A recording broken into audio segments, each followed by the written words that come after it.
now that Springsteen is out in the world, how are you kind of feeling about everyone finally getting to see it?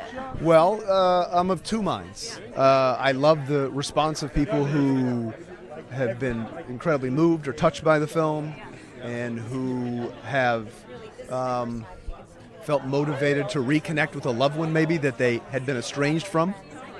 I'm happy to hear that people are seeking the therapeutic help that they've wanted to because they see that Bruce Springsteen was suffering and he got the kind of help that he most desperately needed.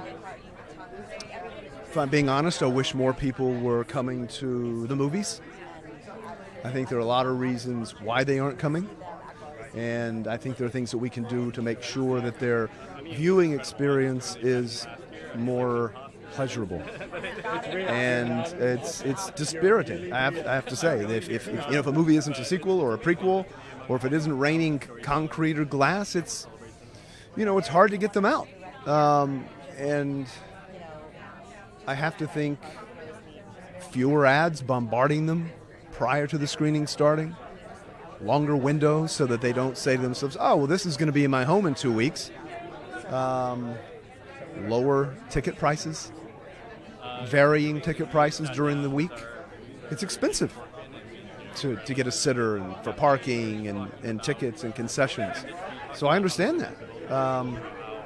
But for someone who makes a living as a filmmaker, not even considering what's coming with AI, you want people to be transported in a room filled with strangers and where they're focused just on the movie and they aren't, looking at their phone while they're watching, which is what they do at home.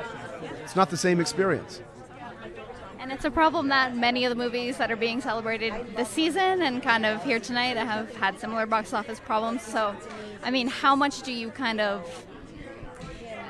take that in versus kind of just... Oh, well, I certainly take it in. Yeah. And it's hard when you think, this movie might connect on a wider basis and then it doesn't. And I hate to see from my fellow filmmakers who are, feeling despondent or dispirited because people aren't coming to the movies. I think you also want to make sure that the people who are financing your movie want to do it again. It is show business after all. And the more and the better movies do, the more independent cinema you'll see, the more studio films you'll see that are challenging, that are original, that are daring. Otherwise, I think it's going to be, rather bleak. I hate to say that. And you mentioned AI. How do you kind of look at that and what's coming, and how do you factor that into your kind of what you have planned? Oh, well, I think it's inevitable. My only hope is that audiences will crave a human experience and not something that's synthetic for cheap entertainment.